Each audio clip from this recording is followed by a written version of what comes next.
Hello दोस्तों, मैं मंजू सोनी आज आपके लिए बहुत ही शानदार डिश लेकर के आई हूँ। आज की हमारी डिश है दाल मखनी और नान। जब भी हम होटल, रेस्टोरेंट, ढाबा में जाते हैं तो दाल मखनी और नान का ऑर्डर करना नहीं भूलते हैं। ये डिश होटल में तो बहुत ही अच्छी लगती है खाने में, लेकिन लगता है घर पर इसे बनाना बड़ा मुश्किल है। मैं आज आपके लिए इतने आसान तरीके से इस रेसिपी को बनाने का तरीका बताऊँगी, आप वीडियो एंड तक देखें। तो आइए इसे बनाना शुरू करते हैं। तो इसे बनाने के लिए सबसे पहले हम ये काली उड़द की दाल ले रहे हैं। ये साबुत काली उड़द की दाल है, आप देख सकते हैं। आप छिलके वाली दाल ना लें, इस तरह से साबुत उड़द की दाल लें। इसी से ये दाल मखनी बहुत ज़बरदस्त टेस्टी बनती है। तो ये काली उड़द की दाल को हमने ये लगभग 1 कटोरी लिया है और इसके अंदर अब हम राजमा डालेंगे। 1/4 कप के हिसाब से हम इसके अंदर राजमा डालेंगे, या आप आधा कटोरी भी राजमा ले सकते हैं। राजमा की मात्रा डालना ज़रूरी है, और अगर आप राजमा लें तो चित्रा राजमा लें। आप लाल वाले राजमा ना लें, ना जम्बू राजमा लें। चित्रा राजमा से इसमें अच्छी बाइंडिंग आती है। और थोड़ा सा लगभग 1 चम्मच हम इसके अंदर धुली हुई चने की दाल ले रहे हैं। चने की दाल डालना बहुत ज़रूरी है, इसी से इसके अंदर बाइंडिंग भी बहुत अच्छी आती है। इनको मैंने अच्छी तरह से रगड़ रगड़ कर धो लिया है। तो इसको मैंने 3-4 बार अच्छी तरह से धोने के बाद अब हम इसे भिगोने के लिए लगभग 8 घंटे के लिए ढक करके रख देंगे। दाल को भिगोना इसलिए ज़रूरी है क्योंकि दाल को पकाने में भी समय कम लगता है और दाल बहुत ज़्यादा टेस्टी बनती है। तो देखिए 8 घंटे के बाद हमारे राजमा, उड़द की दाल और चना दाल तीनों बहुत अच्छी तरह से भीग चुके हैं और काफ़ी फूल चुके हैं। और हमने इसके अंदर जिस पानी में इसको भिगोया था उसी पानी के अंदर हम कुकर में डाल करके इस दाल को हम पकाएंगे। जिस पानी में दाल भिगोई जाती है उस पानी में विटामिन और प्रोटीन होते हैं, तो उन्हें हमें फेंकना नहीं चाहिए। तो उसी पानी का हमने इस्तेमाल किया है। आप देख सकते हैं कुकर में हमने 1 इंच लगभग ऊपर पानी लिया है।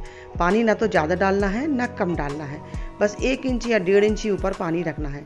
अब हम इसके अंदर स्वाद के अनुसार नमक डाल रहे हैं और थोड़ा सा हम इसके अंदर 1/4 चम्मच हल्दी पाउडर डाल रहे हैं। और ये 2 छोटी हरी इलायची हैं, इसको थोड़ा सा मैंने कूट लिया है, इसको भी हमने इसके अंदर डाल दिया है। कुकर का ढक्कन लगाकर अब हम इसे गैस पर रख देंगे। तो कुकर को हमने गैस पर रख दिया है और आप देख सकते हैं गैस के ऊपर रखने के बाद इसमें 1 विसिल आएगी, तो हम इसके अंदर सिर्फ 1 ही विसिल आने देंगे। जैसी हमारी 1 विसिल आ जाएगी उसके बाद हम गैस के फ्लेम को बिल्कुल धीमा कर देंगे और लगभग 15-20 मिनट तक हम इसको बिल्कुल धीमी आंच पर पकाएंगे, जिससे हमारी दाल अच्छी तरह से घुट भी जाएगी, बहुत अच्छी टेस्टी बन के तैयार होगी। आप जब भी कोई ऐसी दाल बनाएं जिसको पकने में समय लगे तो आप 1 सीटी लें और उसके बाद गैस के फ्लेम को धीमा कर दें, तो आपकी दाल बहुत ही ज़्यादा टेस्टी बनेगी। तो आइए अब अपनी नान बनाना शुरू करते हैं। तो नान बनाने के लिए हमने ये 2 कटोरी गेहूं का आटा लिया है और 1 कटोरी मैदा लिया है। आप चाहे तो गेहूं के आटे से बना सकते हैं। अब इसके अंदर हम आधा छोटा चम्मच नमक डाल रहे हैं, 1 छोटा चम्मच चीनी डाल रहे हैं और 1 छोटा चम्मच के अंदर खाने वाला सोडा डाल रहे हैं। बस यही चीज़ हमें इसके अंदर डालनी है और थोड़ी सी कलौंजी हमने इसके ऊपर डाल दी है। इसको एक बार बिना पानी डाले हम इसे अच्छी तरह से मिक्स कर लेंगे। और आधी कटोरी से थोड़ा सा ज़्यादा हमने इसके अंदर दही लिया है। दही एकदम ताज़ा हो, 1 दिन पुराना हो तो चल सकता है। और इसके बाद हम इसके अंदर थोड़ा थोड़ा पानी डाल के एक सॉफ्ट डो तैयार करेंगे। आटा हमें इसका ना तो नरम ज़्यादा लगाना है और ना ज़्यादा सख्त लगाना है। तो थोड़ा थोड़ा पानी डालेंगे और एक नरम सा डो बना करके तैयार कर लेंगे। देखिए हमारा नान का आटा लग चुका है, काफ़ी सॉफ्ट आटा लगा है। अब हम इसको आधा 1 घंटे के लिए बिल्कुल ढक करके रख देंगे, जिससे थोड़ा सा आटा हमारा फूल जाएगा। तो थोड़ा सा ऊपर से ऑयल लगाकर हम इसे ढक देंगे और इसे 1 घंटे के लिए हमने रेस्ट पर रख दिया है। इसके बाद अब तैयारी करते हैं आगे। ये थोड़ी सी कसी हुई अदरक, गरम मसाला, ये लाल मिर्च पाउडर और ये कश्मीरी मिर्च का पाउडर, थोड़ी सी कसूरी मेथी और ये 4-5 लौंग और थोड़ी सी दालचीनी, ये ज़रूर डालें, काफ़ी अच्छा टेस्ट आता है। और ये 2 तेज़पात के पत्ते।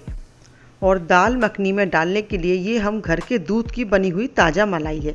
ये 1 दिन पुरानी मलाई है। आप बाज़ार की मलाई अगर ना इस्तेमाल करना चाहें तो आप घर के बने हुए दूध की मलाई ले सकते हैं, इससे भी बहुत अच्छा टेस्ट आता है।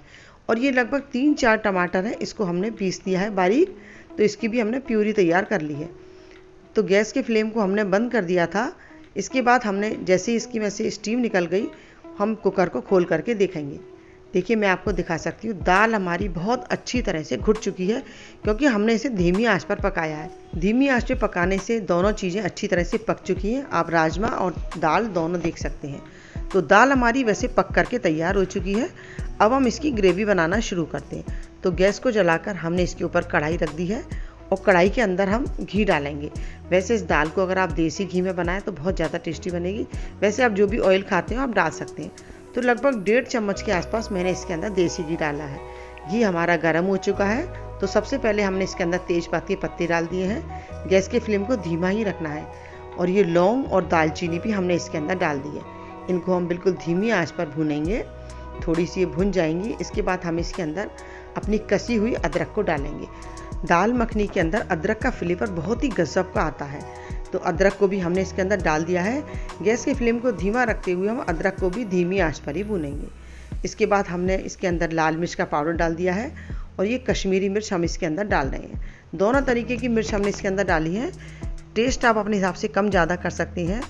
तो हमने सारी चीज़ों को इसके अंदर डाल दिया है। इसके अंदर मसाले ज़्यादा नहीं डालते हैं, बस ये थोड़े से मसाले डालने के बाद अब हमने अपनी टमाटर की प्यूरी को इसके अंदर डाल दिया है। टमाटर से थोड़ा सा खट्टापन अच्छा आता है, तो टमाटर थोड़ी अच्छी मात्रा में आप इसके अंदर डालें। तो लगभग मैंने 3-4 टमाटर का पेस्ट इसके अंदर डाल दिया है। अब घी के अंदर हम इसे अच्छी तरह से भुनेंगे। आप देख सकते हैं धीरे धीरे ये धीमी आंच पर ही भुनेगा तो मसालों का भी फ्लेवर अच्छा आएगा और हमारे मसाले जलेंगे भी नहीं। टमाटर में से जैसे ही घी एकदम अलग होने लगेगा तब हम इसके अंदर अपनी दाल डालेंगे। तो दाल को हमने कढ़ाई के अंदर डाल दिया है। आप देख सकते हैं हमारी दाल मखनी का कलर कितना अच्छा निकल के आया है। इसे अब हम धीमी आंच पर पकाएंगे और इस तरह से चम्मच से चलाते हुए धीरे धीरे हम इसे घोटेंगे।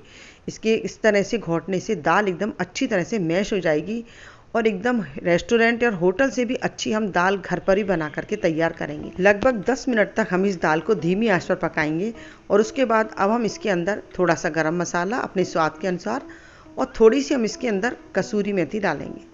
कसूरी मेथी को मैंने थोड़ा सा भून लिया था, एकदम क्रश करके डालेंगे बारीक करके। तो देख सकते हैं आप हमारी दाल मखनी लगभग बन करके तैयार हो चुकी है। तो दाल मखनी के अंदर अब हम और ज़्यादा टेस्टी बनाने के लिए दूध की ताज़ा मलाई डाल रहे हैं। तो 1 बड़ा चम्मच मैंने दूध की ताज़ा मलाई को डाल दिया है और इसे हम इस तरह से चम्मच से मिक्स कर देंगे। अब हम इसके ऊपर डालने के लिए तड़का तैयार करते हैं। तो घी के अंदर मैंने थोड़ी सी कश्मीरी लाल मिर्च डाल दी है। तो अब हम अपनी दाल के ऊपर तड़का लगाएंगे। आप देख सकते हैं हमारी दाल मखनी कितनी शानदार बनके तैयार हुई है और कितनी आसानी से आप घर पर इस तरह से दाल मखनी तैयार कर सकते हैं। थोड़ी सी दूध की ताज़ा मलाई इसके ऊपर हम डालकर इसे गार्निश कर देंगे। तो हमारी दाल मखनी एकदम रेस्टोरेंट स्टाइल या आप उससे भी अच्छी दाल मखनी इसको बोल सकते हैं, बहुत ही कम समय में आप घर पर बना करके तैयार कर सकते हैं। तो आइए इसे हम सर्व कर लेते हैं। तो दाल मखनी को बनाने में बिल्कुल भी समय नहीं लगता है, बस इसे हमें थोड़ा सा धीमी आंच पर पकाना है और आप इस तरह से दाल मखनी घर पर बना करके तैयार कर सकते हैं। आप रेस्टोरेंट जाना बिल्कुल भूल जाएंगे, आप इस तरह से आप घर पर दाल मखनी बनाएंगे। वैसे तो आप दाल मखनी को पूड़ी पराठे किसी के भी साथ खा सकते हैं, लेकिन हम इसके साथ आज नान बनाने वाले हैं। तो आइए, नान का हमारा आटा 1 घंटे के लिए रेस्ट कर चुका है। अब अपने आटे को चेक कर लेते हैं। देखिए आटा हमारा एकदम सॉफ्ट हो चुका है। हमें इसी तरह का आटा नान बनाने के लिए चाहिए। थोड़ा सा सूखा मैदा लेंगे और हमने गैस पर लोहे का तवा रख दिया है। आप नान को बनाएं तो लोहे का तवे का इस्तेमाल करें, आप नॉन स्टिक ना लें। तो तवा हमारा जब तक गर्म होता है, हमें जितनी साइज़ की नान बनानी है उसी हिसाब से हम लोई ले सकते हैं। तो मैं मीडियम साइज़ का नान बनाने जा रही हूँ, तो आप मीडियम साइज़ का ही इसमें हम आटा लेंगे।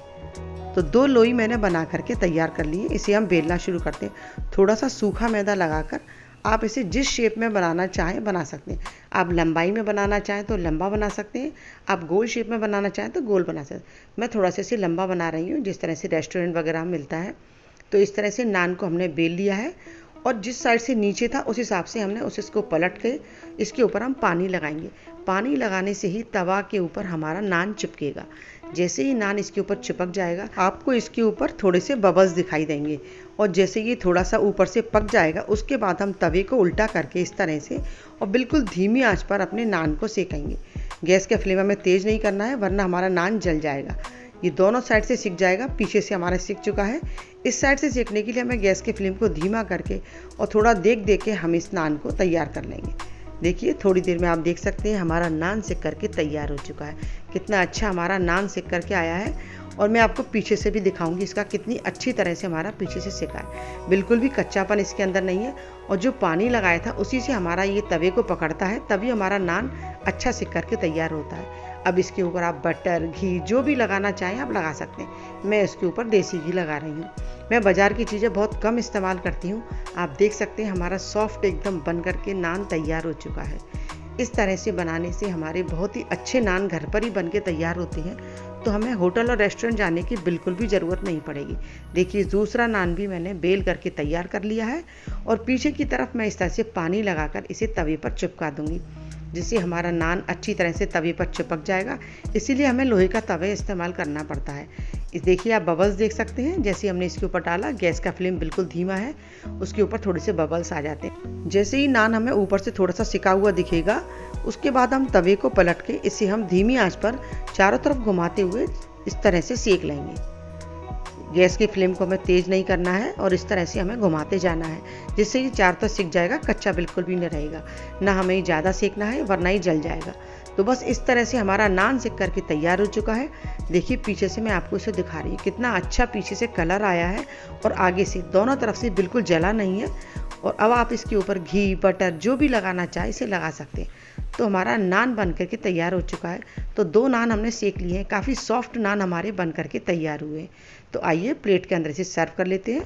तो कितनी आसानी से घर पर दाल मखनी और नान बन करके तैयार हो चुके हैं। आप अगर मेरे बनाए हुए तरीके से घर पर दाल मखनी और नान बनाएंगे, तो एक तो आपका खाना बिल्कुल प्योर होगा, कोई भी इसमें बाजार की मिलावटी चीज़ नहीं होगी, और आप होटल और रेस्टोरेंट या ढाबा जाना बिल्कुल बंद कर देंगे। होटल से भी अच्छी आप दाल मखनी घर पर बना सकते हैं, अगर आप स्टेप बाय स्टेप मेरी रेसिपी को देखते हैं। तो दोस्तों, अगर मेरी बनाई हुई रेसिपी अगर आपको थोड़ी सी भी पसंद आई हो, तो प्लीज़ लाइक करें, शेयर करें, और चैनल पर नहीं हो तो सब्सक्राइब करना ना भूलें।